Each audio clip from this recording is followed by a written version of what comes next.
Assalamualaikum warahmatullahi wabarakatuh, sahabatku semuanya. Selamat hari Jumat barokah ya untuk teman-teman semuanya di Jumat yang cerah ini. Mudah-mudahan teman-teman YouTuber pemula dimanapun berada selalu sehat sekeluarga. Amin ya Rabbal Alamin. Selamat datang di channel Esa Santuy, sahabatku.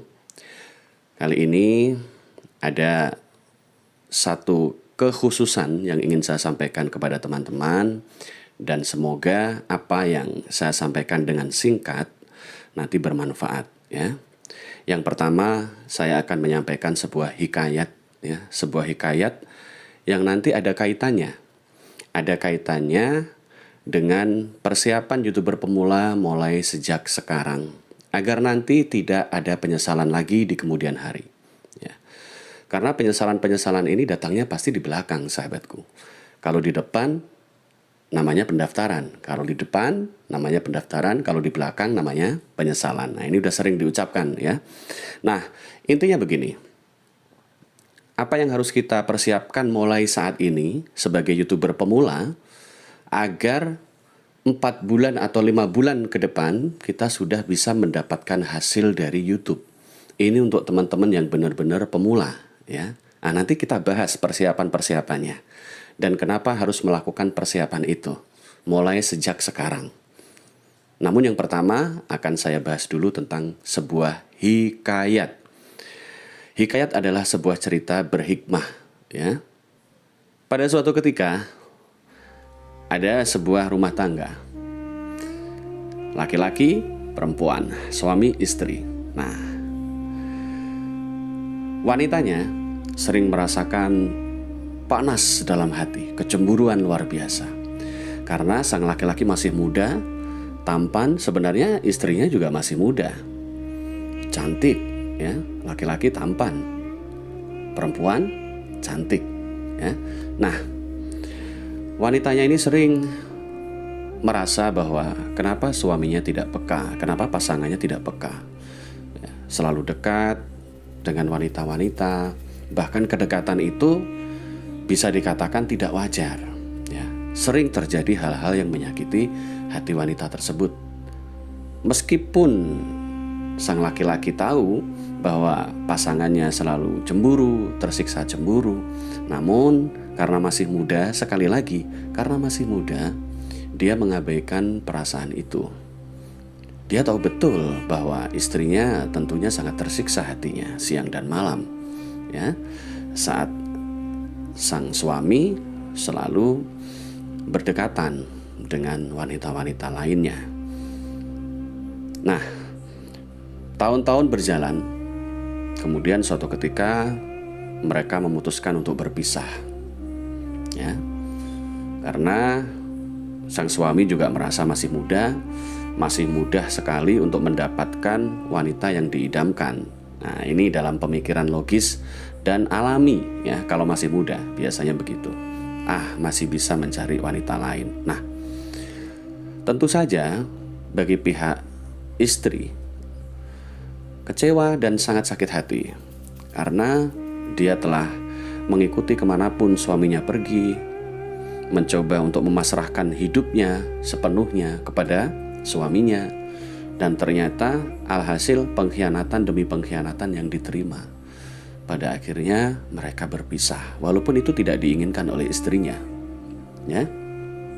Singkat cerita, setelah beberapa tahun kemudian, laki-laki tersebut menemukan wanita yang diidamkan, wanita muda, lebih muda ya. Jadilah istri baru. Nah, kemudian waktu dan masa berganti. Usia semakin tua dan laki-laki tersebut mengalami suatu penyakit sehingga dia harus mengalami amputasi ya, terkait dengan gula, penyakit gula. Nah, kemudian di situ dengan istri barunya, karena sang suami terpaut usia jauh, istrinya masih muda, masih sangat muda, dan suaminya sudah semakin tua, disinilah mulai terjadi istilahnya apa? Seperti karma istilahnya ya, seperti balasan-balasan dari masa lalu. Gantian waktu itu yang terbakar api cemburu adalah suaminya.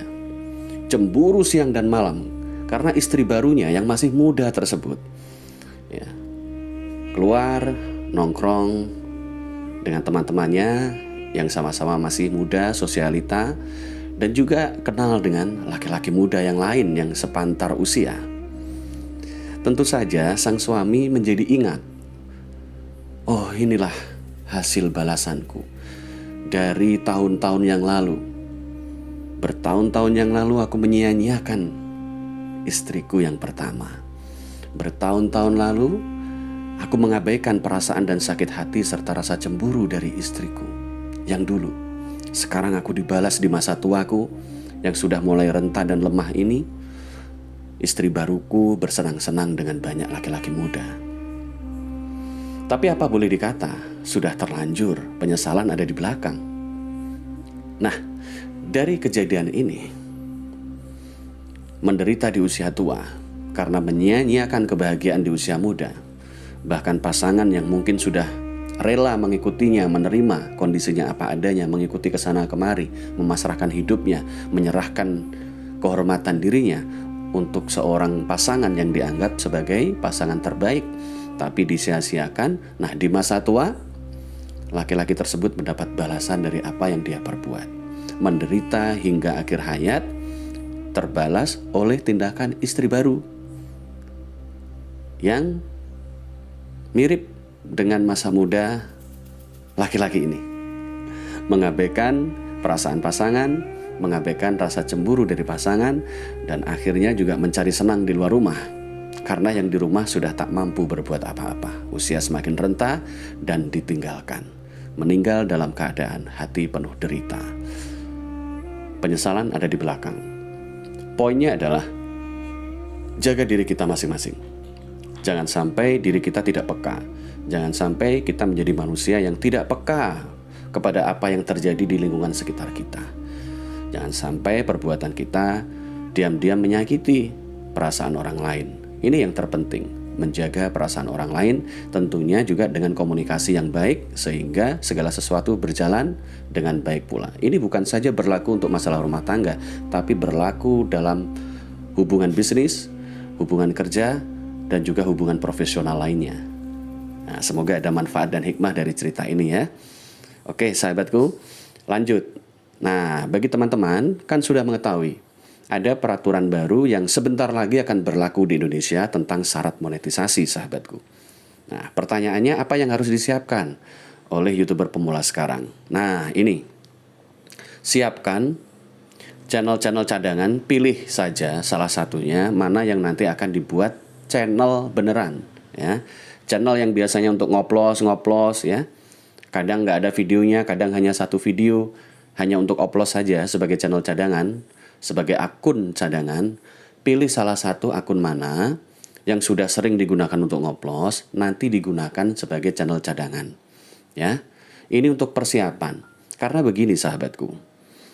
Melihat prospek ke depan bahwa YouTube akan mempermudah cara mendapatkan penghasilan dari AdSense, yaitu dengan syarat monetisasi hanya dengan 500 subscriber dan 3.000 jam tayang.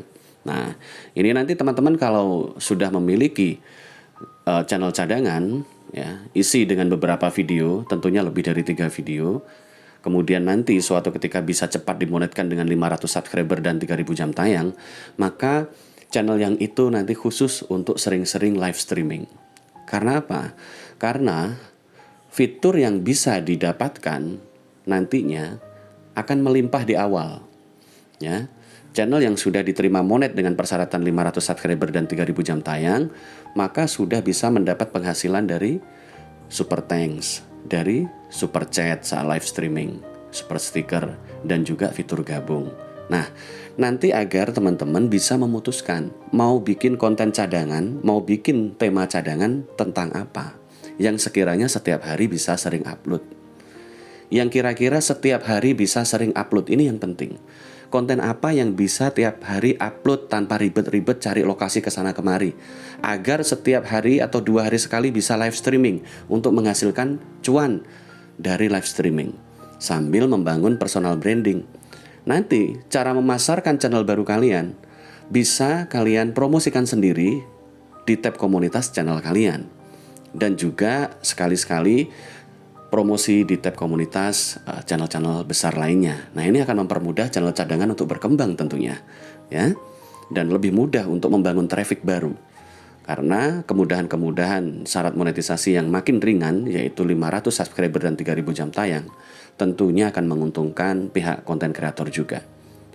Nanti akan sering terbiasa untuk live streaming dan terbiasa menyapa teman-teman melalui live streaming. Jadi nantinya antara YouTube dan platform TikTok ya, atau Uplive itu tidak akan berbeda jauh sahabatku. Cara mendapatkan uang lewat live streaming akan lebih mudah.